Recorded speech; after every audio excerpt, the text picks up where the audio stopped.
Welcome back to Real Geek Media. It is Thursday, March 27th, 2025. I'm Hayden Stoll. He is author Christopher Michael Blake.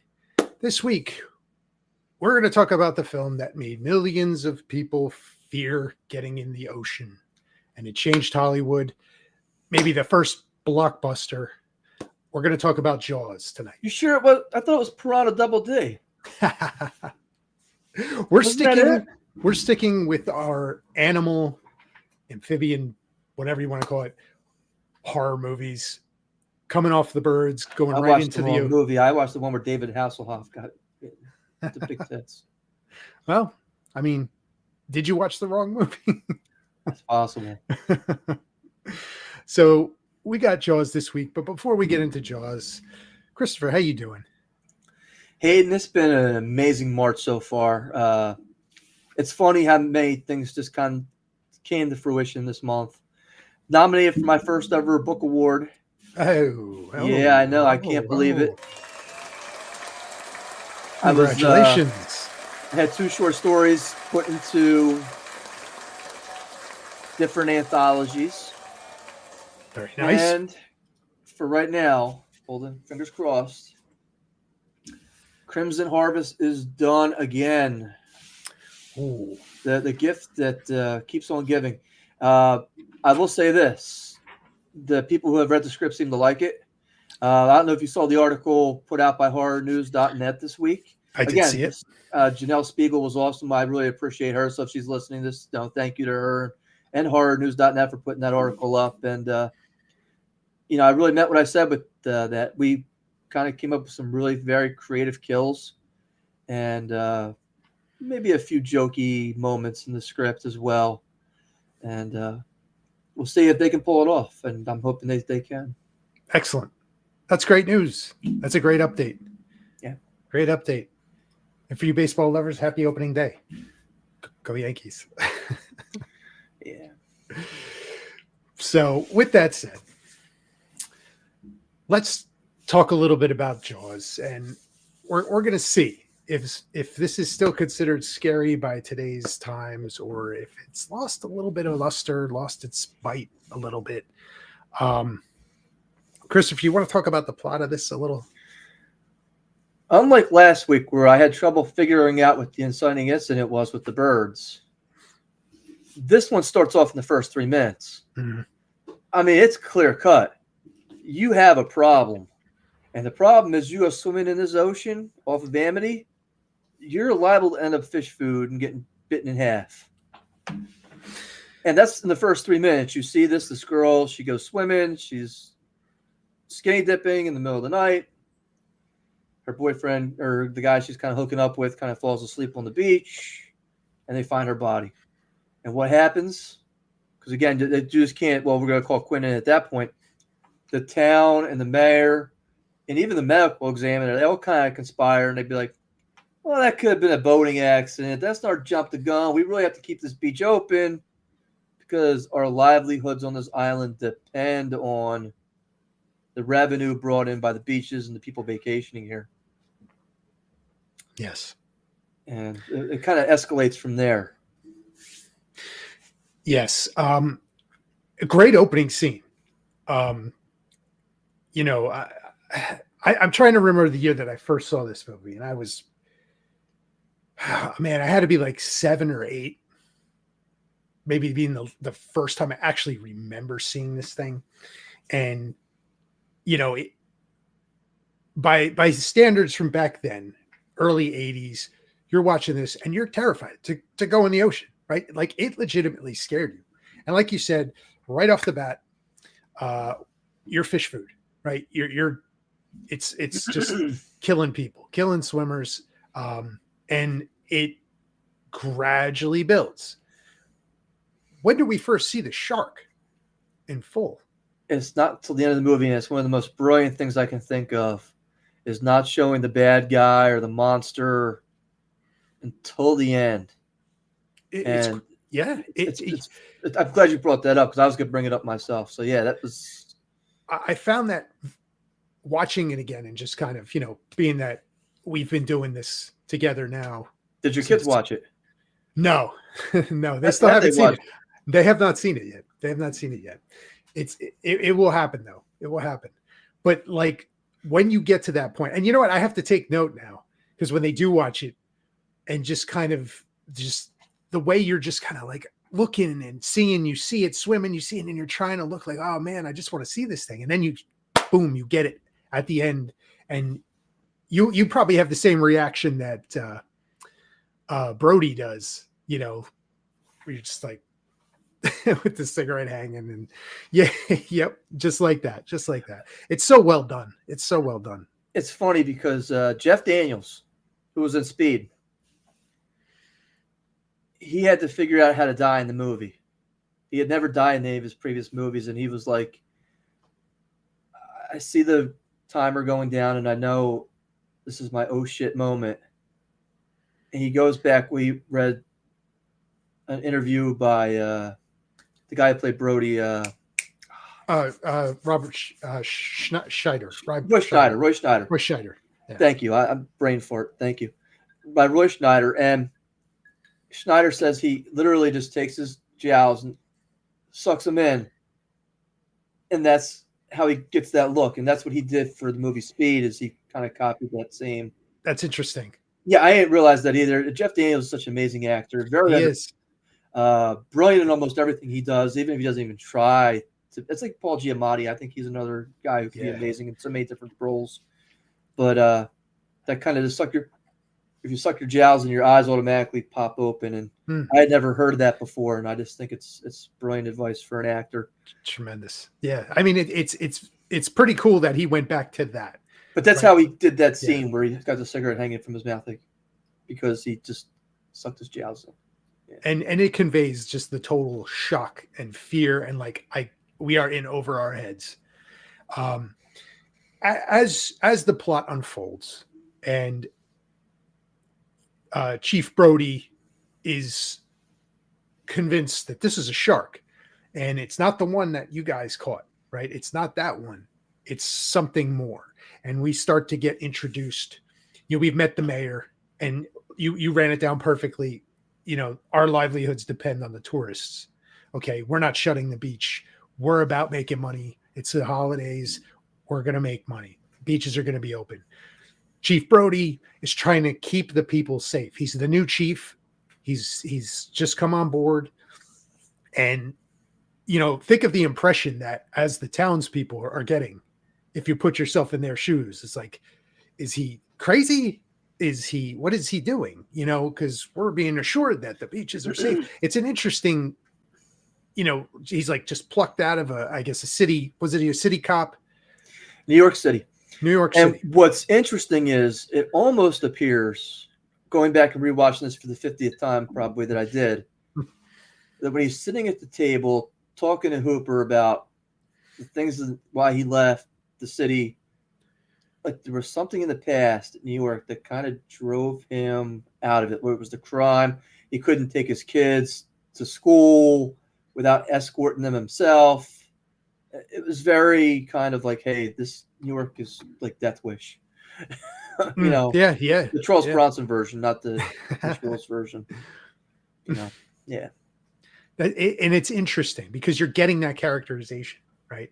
And he conveys it well, of a man has a purpose, but people are not believing him, and he's a fish out of water almost. And you know, he does a very good job of conveying, like, just, you know, I know what it is. You guys don't believe me, but I'm going to do this. I'm going to keep people safe, you know? And we meet Hooper, who was he a marine biologist? Is that what his job is? And Richard Dreyfuss is very good in this role as Hooper. And he's sort of like got the comic relief, and he has the little one-liners, and he tries to keep it light. But then, you know, he gets serious. So when he gets serious, then he means business, right? Like, he's got the information. He knows what the shark is capable of. And, you know, he gives that reality check to Hooper, or to Chief Brody. And Chief Brody is all in, right? Like, I'm listening to you. You're the man I need. You have the information. And I think about the scene with the billboard with the shark fin painted on it. and they're with the mayor, and Hooper's trying to, just tell him, listen, that is not too far off from what's going to be the reality. And, the mayor just, he doesn't want to buy in. And then we get to meet, oh my Quinn. God, Quinn. Yeah. Robert We Shaw, get to meet Quinn, and he's the hunter, right? It's such a interesting dynamic, because I look at that scene where they're hunting the shark. They're all on the boat together, and these are three vastly different personalities, and you start to see them bond a little bit. You start to see them banter, and it's giving some characterization. And Quinn has his big speech, right? Like I really, really thought these characters were well put together. They worked off of each other very well, to the point where you understood each person's role and what they're capable of doing. I thought it was just really good. Gets you to buy in, and you start to care about them, and you start to think like, this, I don't really care about Quinn. Then you really learn to like Quinn, and he becomes like your favorite towards the end of this film. What did you think about the casting of these three? So for me, I don't know if you saw the title screen or not. Did you see it? Ooh, who was listed first in the credits? Do you remember? Was it Robert Shaw? No, it was all three of them together. Oh, together. Interesting. Shaw on top, Schneider to the left, Dreyfuss, who hadn't done anything to that point, to the right. Mm-hmm. That's interesting. But for me, it's not these three actors that really kind of, don't get me wrong, they all do a fabulous job, especially the Shaw with his USS Indianapolis speech. Mm-hmm. And the singing, and he's kind of annoying. He doesn't want to be bothered with these people. He feels he can do this himself. It's just the finer, minute, slower moments of the film that Spielberg captures. When Schneider is sitting there and the Kittner child has died, and he's got his hands like this, and he's drinking, and his son is photocopying him and all his movements. Mm-hmm. It's like, wow, what a great scene. It doesn't have to be, there's no words spoken. Mm-hmm. It's all just back and forth. It's a father sharing a moment with his son, who's just recognizing that, hey, that dad's having a rough day, and not really kind of fully grasping what's going on. Or the scene where Lorraine Bracco's character is like, oh, they're out in the boat playing. And he's like, get them out of the boat. And she's like, I don't understand why you're so afraid. They're just at the boat on the dock. And then she just happens to flip open the book, and she's like, yeah, get the F out of the it's time to get out of the boat. It's so small. Hey, tie me a sheep shank.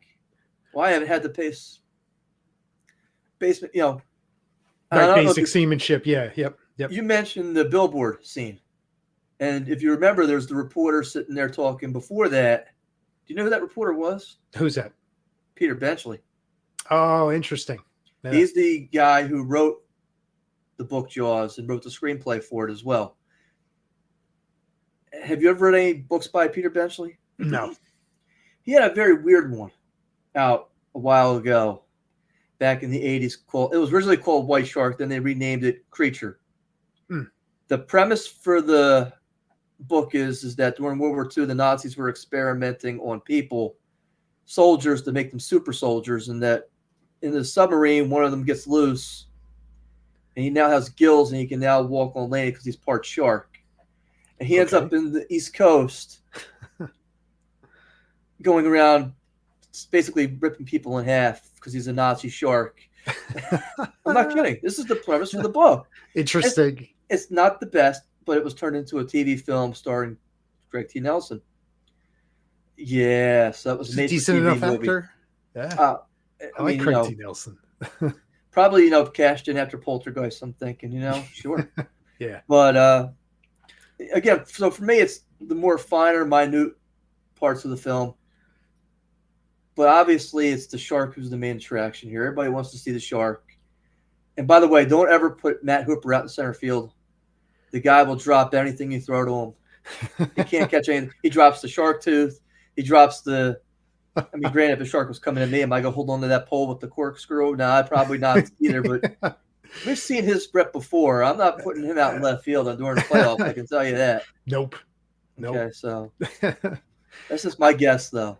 Yeah, I just to follow up on what you had mentioned, that those moments did you see that Spielberg was able to capture? Now he was 26 when he directed this, and that little moment you described with, you know, the father and the son, and they're doing the, you know, he's pantomiming his father's, you know, motions. Those little moments like that have become like a hallmark that Spielberg has used in many of his films, where it's that small, quiet moment of just being human, you know, being a father and a son, being a family. You know, he's you look at that, you see that scene in here, and there's so many scenes throughout other, you know, films in his filmography that have things like that. So you start to see things like that. Would you consider this, and I kind of do, that this is like the first summer blockbuster? 1975. What year was 2001? Let's see. The reason I say that is I think that was 69, wasn't it? That was 68. And the reason I say that is at the time, that was like the big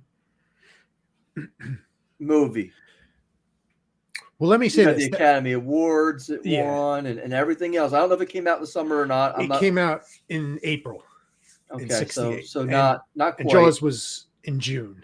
Yeah, but it makes sense to put that out during the beach season, right? Oh, yeah, absolutely.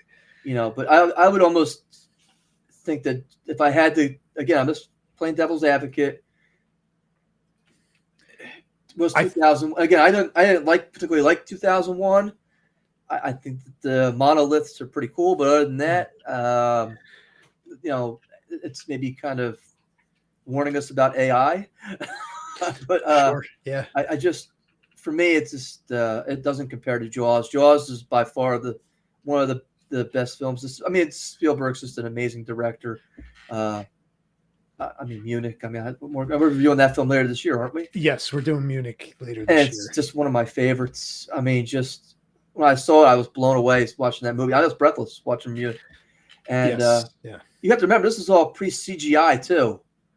Yes. So you don't have all the blue people flying around like Avatar and everything like that that kind of ruin these films for me. And it's interesting you bring that up. I'm sorry. Go ahead. Continue. No, go ahead. I was going to say, that's interesting that you say that. Like, if this movie was made today, it would be chock filled with like the Avatar treatment, and, you know, people wearing the suits with the thing, and, you know, the shark would not even be a puppet. Or an animatron. Yeah. And an animatronic, you know, it would just, I think it would take something away from this film. And, you know, as broken as the animatronic was, I feel like it made it scarier because we didn't see the shark until the end. And, you know, you're left to just be like, this is horrifying. Just ate that Kittner boy, you know, like, and you don't even see it up close. That's just like Brody on the beach, just what he's seeing. And you're just like, whoa, what just happened? One of the tricks that Spielberg does so well with this, and maybe even Peter Benchley with the script, I don't know. I didn't read the book Jaws either, so it could be in the book as well.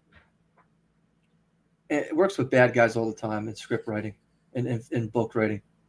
If you can have somebody talk about the bad guy and tell you all the reasons they're terrible, this is a perfect eating machine. Evolution has not touched this thing for millions of years. All it does is swim and eat and mass produce. That's it. Mm-hmm. That's its only function. It's cold, dead eyes. The story of the U.S. is before you see anything, you know, we're hearing about the history of sharks. We're seeing pictures of things resembling the shark. It leads you to, it's all this buildup so that when it does actually happen, it's like, wow, this thing's bigger and badder than they were. How many barrels, Chief? Oh, I put 2 in one time.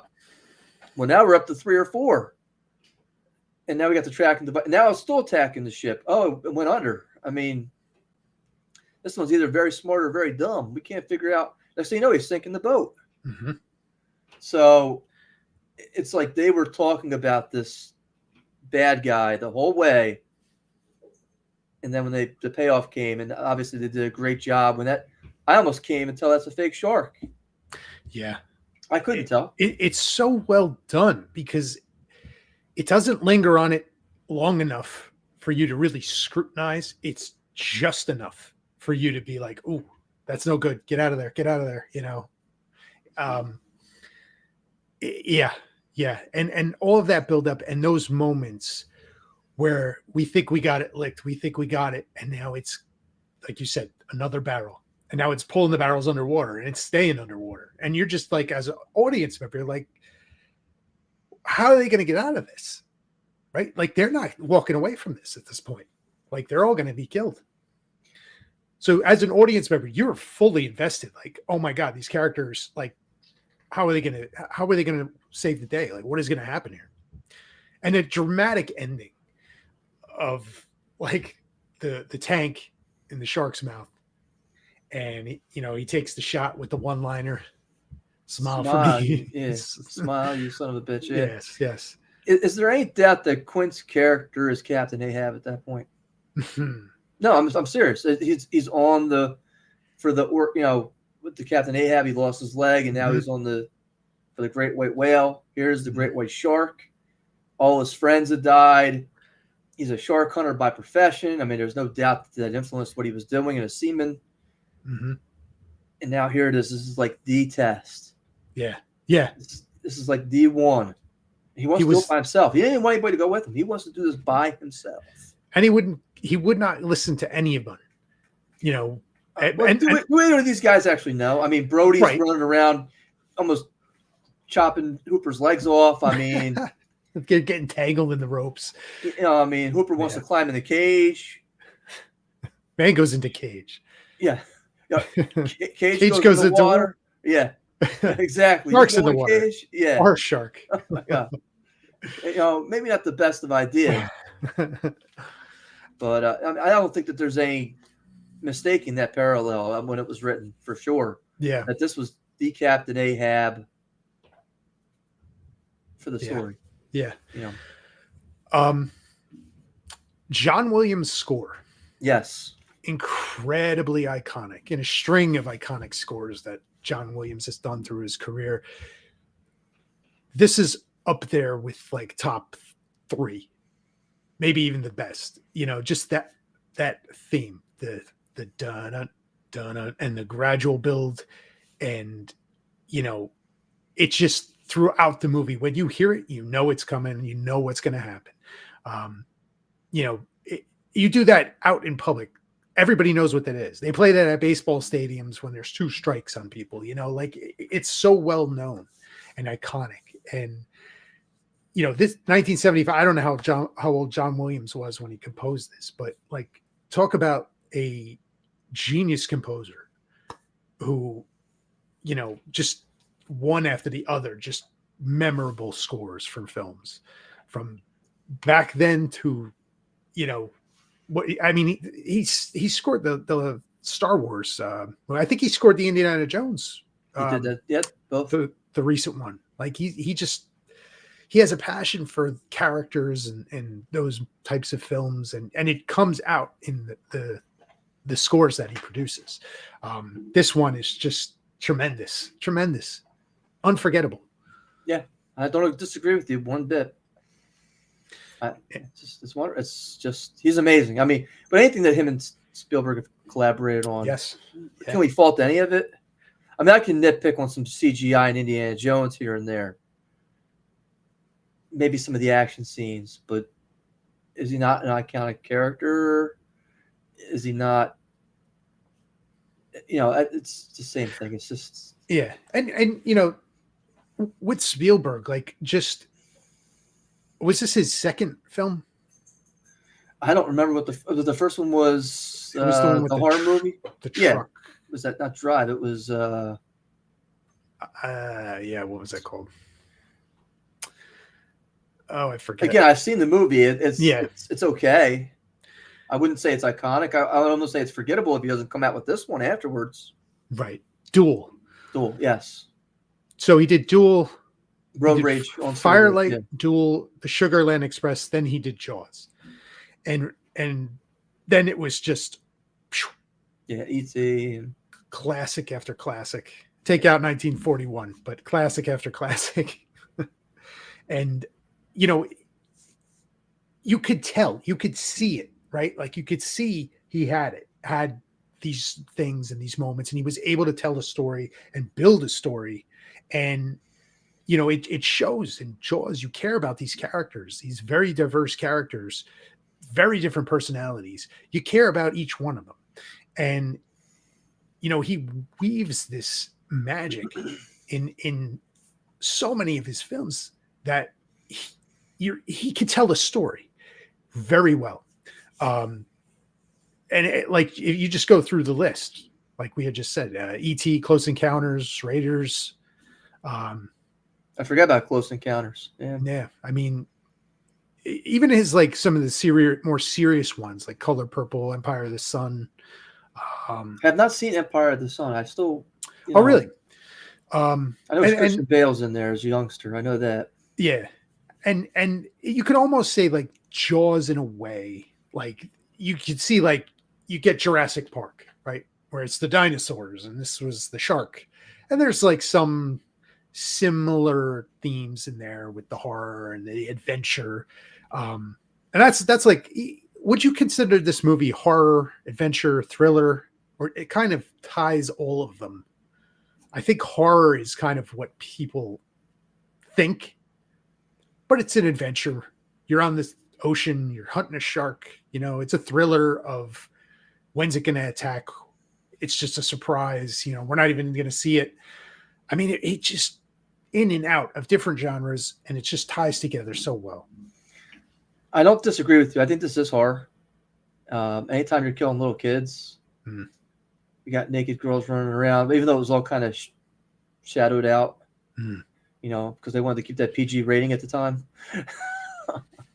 Which again, there's no way this is PG today. I mean, this is probably rated R. Yeah, you would think. I mean, yep, easily. But again, back then it was PG.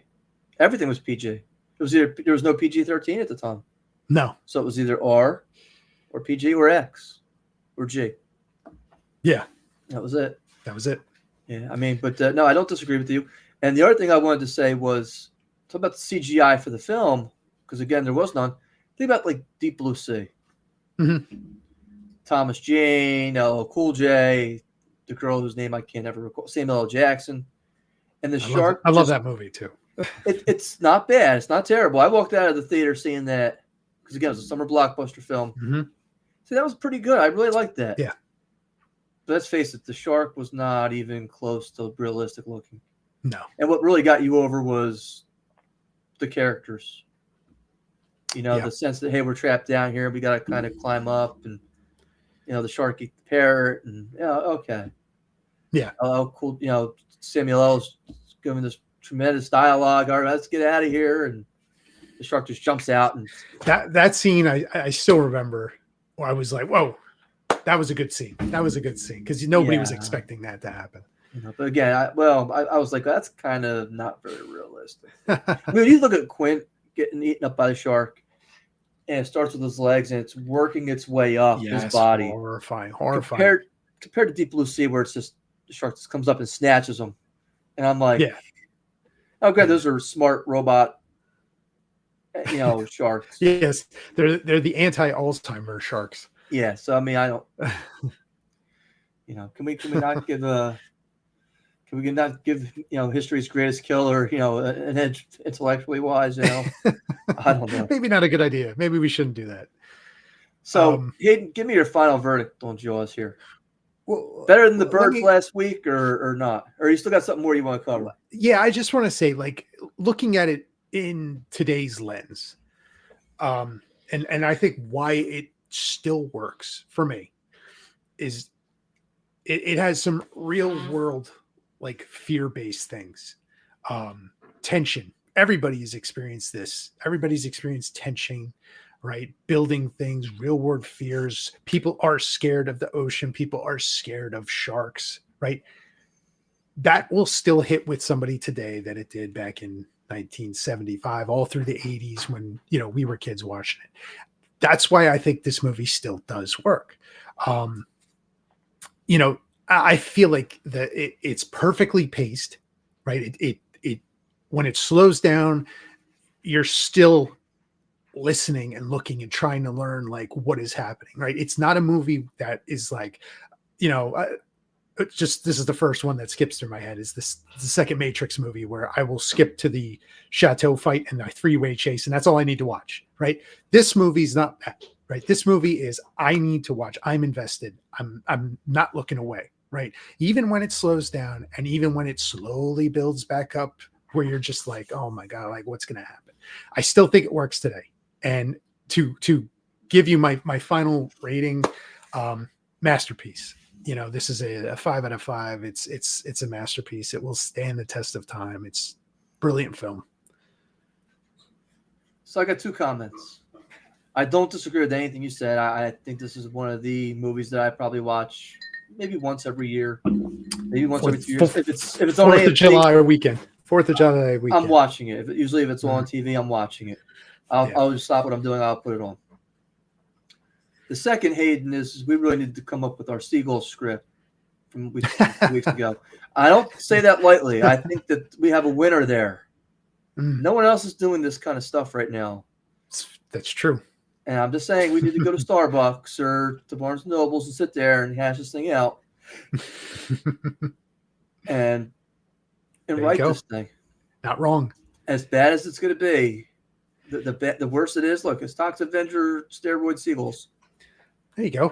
I mean, what's wrong with that? What's not to like? What's on not the Jersey like? Shore? On the Jersey Shore. On the Jersey Shore, no less. If we can get Snooki being eaten, please. We're perfect. We're gold. Oh, please. Yes. So I'm just finishing with that. So that's my advice to you, Hayden, is call me. All right? Don't be afraid. Fair enough. You got a favorite shark movie?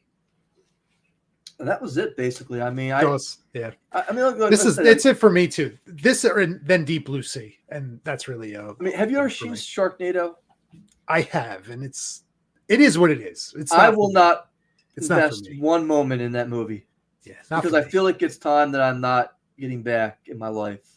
Yeah, and I'll leave it at that. And again, it was when Tara Reid was still kind of hot. How about the Meg, where Jason Statham could karate kick a megalodon? For me, it's not so much the Meg; it's the sequel to the Meg that bothers me. It was so bad. Yeah. And it was just like, and we were talking about the Working Man before we came on tonight, and I mean, again, he just cashed it in. And I know the Chinese made that movie, and they bankrolled it because they're trying to build their film studios up over there.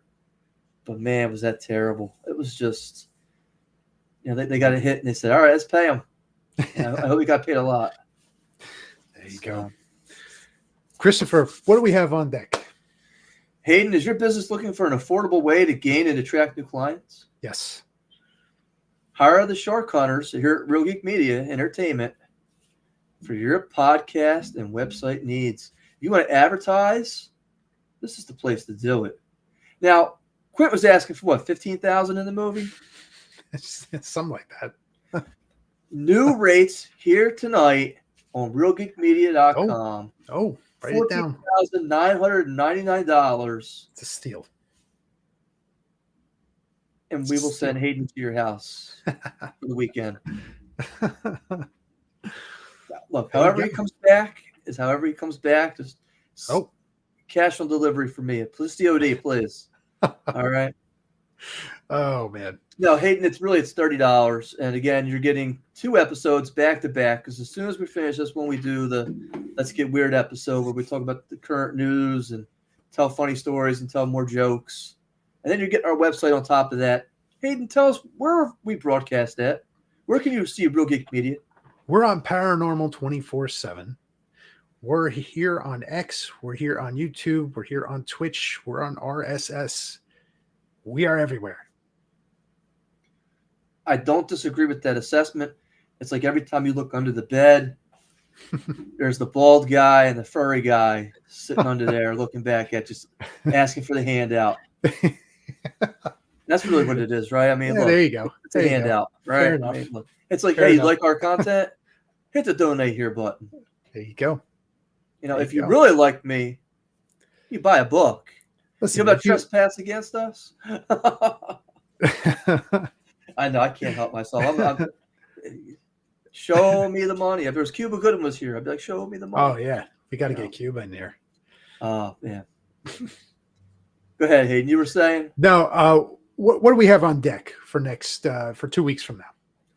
We have the people from Freehold Ghost Tours coming on, and we're gonna probably do another true crime episode as well. So I can't wait for all this. 2 weeks from now, we're gonna be talking about ghosts. We're gonna be talking about paranormal activity. We're gonna be talking about spirits. We're gonna be talking about haunted locations here in New Jersey, in your backyard. It's gonna be great. So hopefully it's not like I'm looking Poltergeist where you're sleeping on a ancient Indian reservation. Yeah, try to avoid that. Try to And then avoid you that. rip your face off. That's an RPG movie, by the way, Aiden. Yes, it is. You know. You could thank Temple of Doom for changing it all for everyone. Hayden, visit RealGeekMedia.com. Click on the links for sponsor us, advertise here with us, or donate here. It sounds like Harrison Ford and Steven Spielberg owe us a lot of money for what we're advertising for them on a weekly basis over here. I agree. Bill them. Let's bill them. Hayden, I got good news and I got bad news for you. All right. I got the box office results are in. They're in. They're in. It's a new champ. Hold on. Don't get ahead of yourself. Are you ready here? Let's go. Novocaine, the Jack Quaid movie, which actually got good reviews, I saw. Yes. Mm-hmm. You guessed 11 million. I guessed 9.5. The actual retail number, 8.7. Ooh. Yes, I edged you out there. Here we go. Black Bag. This one did better than I thought it was, I think. You said 6. I said 7.5. Actual retail number, 7.6. Ah. All right. Oh, look at that. I'm 2 for 2. Hold on. Wait. It gets better. Snow White. Oh, God. You said 40 million. Mm-hmm. I said 45. Was it 46? The actual retail number, 43. Hayden, you inched it out because I went over. Oh, man. I wasn't closer. I was a little bit closer. But you get it because you did not go over the actual retail number. So I got to give that one to you. That was a close week. We were very close. You got one more film. Okay, yeah. You're not done yet, Hayden. Yep. I dropped the elbow when you're still kicking out. Kick out on one. The Alto. No, I didn't say that. Oh, I got you dazed and confused over here. Yeah. I might have Stacy Keebler run in. Those legs, I can't believe it. All right. The Alto Nice, the Robert De Niro movie to decide it all. Hayden, you said 5 million. Mm-hmm. I said 7. The actual retail number, 3.165. Hayden, you keep the title for another week. I told my wife I was pissed at you. I said 3 weeks. I said, you don't understand, because my daughter was like, what are you doing, Daddy? And I said, I got to dethrone this guy. I have a championship belt sitting in my room. And this joker just keeps kicking out. He keeps getting disqualified. He's running out for the count out. I got to try to get this guy. No holds barred next week, hey. We're going to get 5 movies this time. Oh, there we go. We're going 5 movies. Wow. I got him here. Let's go. And we're going to start with the one we're kind of talking about. The Jason Statham Working Man movie. Which is the same role he plays in every movie. Only this time, instead of being a gardener with bees or a bank delivery guard, he's a construction worker. Yes. You know, the interesting thing about this movie, this is David Ayer's second consecutive film with Jason Statham. And the first one they did together was The Beekeeper. So I'm expecting a fun movie because I enjoyed Beekeeper. I did too. Oh man, You know what the budget on this thing was? I don't. You want to give me your number, or do you want me to go first? You can defer. It's okay. Yeah, you can go first. That's fine. I really think things are tough out there for people right now. Yeah. On social media, I can't tell you how many people are telling me they're having a tough financial time. I, like everybody else, I have lots of debt. I have to put a billboard on my back soon. Simp here. So what I'm thinking is 11.5. 11.5. 11.5. 11.5. That is, I think, pretty solid. I'm going to go. I'm going to go 13. You went Hulk Hogan on that when I saw you, and you started coming back up and you were shaking. I think there's a real thing like the Jason Statham effect. And if it ain't broke, don't fix it. It's the same team that did Beekeeper. It's the same director. It's the same lead actor. It worked that time. I don't see why it wouldn't work this time. People like to see Jason Statham beat people up. Yes. It's a tried and true formula, the beat 'em up action movie. And he's maybe one of the last bankable big action stars. Like there really aren't that many anymore. I'll go 13. I think that's a safe guess. I wouldn't be surprised if it did more than that. Again, I think that just from what I'm seeing on social media, they just had the worst weekend movie for the year with Novocaine when that week that came out. Yeah. Again, it's a slow time in the movies season right now. That's just my guess. I mean, that's what I'm going with. The next one's almost guaranteed to be a blockbuster, though. And it's a movie I have no desire to see. And every time I see the trailer, I go, "Really? This is what you want to see?" I look at my daughter. I'm like, okay. You know exactly what I'm talking about. Minecraft. Oh man. Starring Jack Black and the Little Mermaid. Yeah.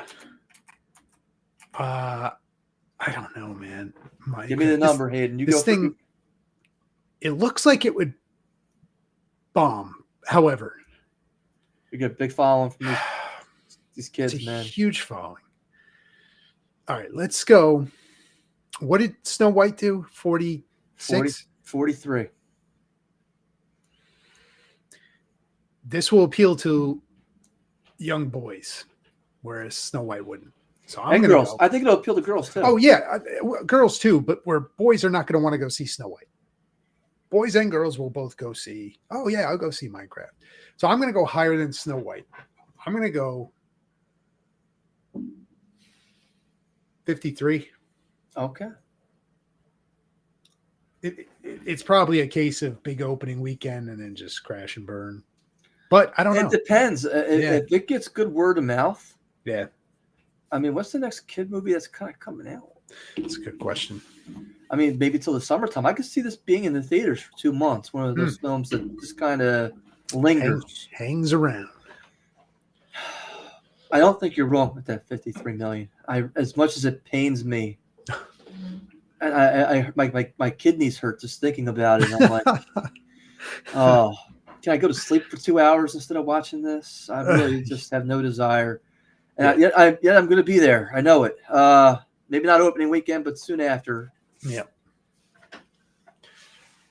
Hayden, I gotta go 55. Okay. And I hate to do that to you.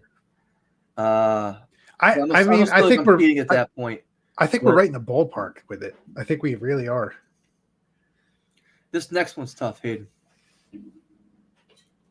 They've been playing this for a while now in trailers across the movie theaters. It's got A-list cast. Mm-hmm. It is Death of a Unicorn. The Paul Rudd, Wednesday Addams movie. Jenna Ortega. Yep. This one's going to be big. So, good cast in this movie too. It's not a bunch of scrubs running around after those two either.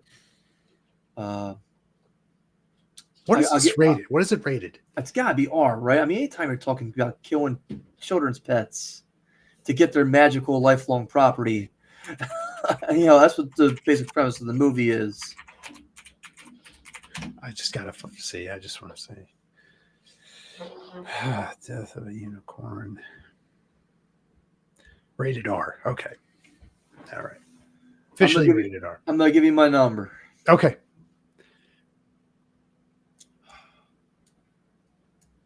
This one's also gonna hurt too because I had no desire to see this movie either.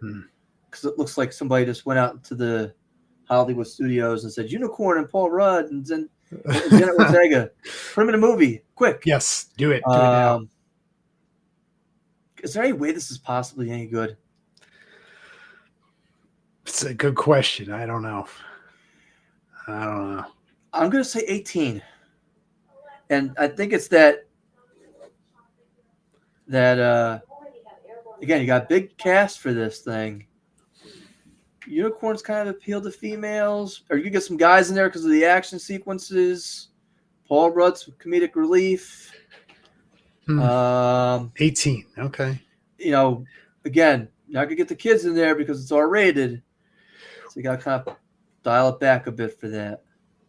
What did Black Bag do last week? What was it? Black Bag?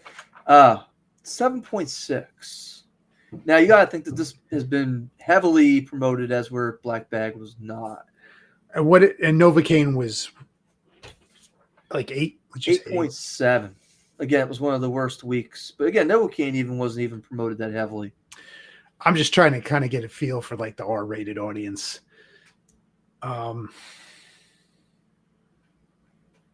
You said 18? I said 18. Could be high. I'm going 12. 12. All right. I honestly can't remember seeing a trailer for this. They've been playing it. I going to the movies recently. I can't remember what I saw Monkey. Good kill scenes. Not a very good movie. They did play the trailer for it, and I know I've seen it on billboards. I know I've seen it on the internet. So this one's a little odd here, Hayden. It's coming out this week, I believe. Horror movie. Different type of audience. Definitely geared towards black audience for sure. Looks good. The Woman in the Yard. And they've been playing the trailer for this everywhere too. Woman in the Yard. I have to look. I don't know if I even heard of this one. Woman in the Yard.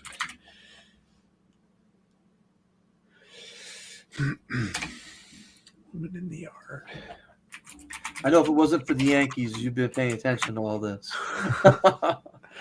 I honestly, I can't even find it.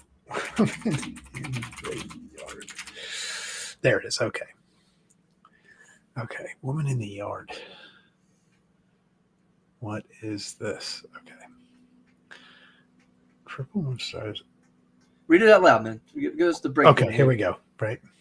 Give us the premise. Danielle Deadwyler stars as Ramona, a woman crippled by grief after she survives a car accident that takes her husband, Russell Hornsby. Seriously injured, Ramona now must care for their 14-year-old son, Peyton Jackson, and 6-year-old daughter, Estella Cahia, alone in her rural farmhouse. The one day a woman takes form in their yard. Ramona assumes the woman is lost or demented, but as the woman creeps nearer and nearer to the house, it becomes clear she is no ordinary figure and her intentions are anything but peaceful. Now Ramona must rally to protect herself and her children from the grasp of a woman who simply won't leave them alone. That was on Rotten Tomatoes. Yeah. That's where I got that from. Any early reviews on there? There are. Yes. There are. 11 critic reviews, 4 audience reviews. What's the numbers? I mean, it's 36% on the tomato meter, if that means anything to you. All right, that tells me a lot. That tells me a lot. Give me the number, Hayden. Uh, 5. I don't think you're off with that number. However, I think that people are looking for a horror movie right now to watch. Monkey didn't draw it in really. Actually, Monkey got like the biggest horror opening of the year, I thought. That's interesting. Now, is this a little bit scarier? Is this more like the Brandy movie that was out earlier this year? That's what I immediately thought of when I Or was like the reading Halle that. Berry movie from last year? Yes. I'm gonna go 7.5. So I'm gonna say a little bit over, only because I think there's a bigger audience. I think this is a wider release. You get your horror fans out there, and I think this will appeal to a lot of people. Hayden, this is the money shot. All right. The movie that's going to determine it all. One's going to take you downtown. What you got? Produced by the people who did Terrifier 2 and 3. Okay. David Howard Thornton's next film. Okay. Waiting 90 years for this adaptation. You know what it is now. Is this the Popeye one? Screamboat. It's not Popeye. It's the killer rodent on the Staten Island ferry. Oh, yeah. That's not named Andrew Cuomo. Steamboat Willie. Yeah. Yeah. It's a steamboat. It's not Willie. Steamboat Willie I thought it was a screamboat. It's called Screamboat. Yeah. But it's based on Steamboat Willie. So I'm going to give you the number. Okay. I get the feeling this is going to be dialed back in terms of release. Yeah. This isn't going to be a movie they play at the Marquee, but it will be at the AMC. It'll definitely be at AMC. Oh, yeah. Believe me, I'm already scouting for tickets, but it's not going to be a brick. It'll be a freehold. Yes. I'm already looking. I'm already looking. Look, I'm getting there. By hook or by crook, I'll be there. That's going to hurt its numbers. However, I can tell you now, I was at Monster Mania 2 weeks ago, and they had the kids who were in Terrifier 2 and 3. Oh, wow. The kids. And the lines to see just them were out the door. And I have to believe if they make even a little bit of money on this movie, franchise, kind of like the Pooh universe. Is this not part of it? No. Oh, okay. I don't believe that it is. I could be wrong on that, but I don't believe that it is. I mean, Mickey Mouse wasn't in Pooh, right? Oh, that's true, right? That would be so. Yes. David Howard Thornton, I don't believe he's making bank yet. That's just my honest opinion. Mm-hmm. He has an iconic role as the Terrifier. However, are enough Terrifier fans want to go see him in this? I think the answer is somewhat yes. I would definitely agree with you. The number I'm going to give you is 4.5. Again, the reason I say that is because they're dialing back the theaters for sure. This looks like it's to say low budget would be generous. D+ movie, quality, but I can tell you just looking at the trailer, there is blood all over this trailer. And that appeals to a certain faction of people who are sick individuals like myself. 4.5 is the number I'm going with opening weekend on a limited release.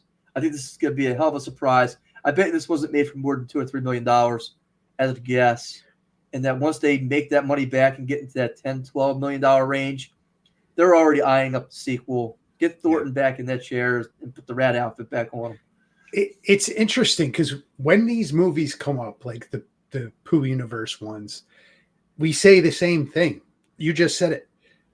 They're made for a couple $100,000 and they make 10 million and it's a huge success. And you don't need a ton of people to go see it. You just need enough to make your budget back and then 10x your budget, right? Like 10 million on $100,000 budget. You know what I mean? Like these movies are sneaky, just gold mines. And I like 4.5. I'm trying to remember, like, what did Pooh do because that did Pooh like 1 or Pooh 2? Pooh 2. Yeah, see, that's where you On say $1 million. you say 4.5, and you might not be far off, because if that's kind of it's scaling up, because the first one was only like 1 million, Yes. right? That's The what they second made. one was They 5 made million, yeah. and now you're getting, Pooh universe adjacent, like the Disney side of it. Like, oh man, I'm gonna go.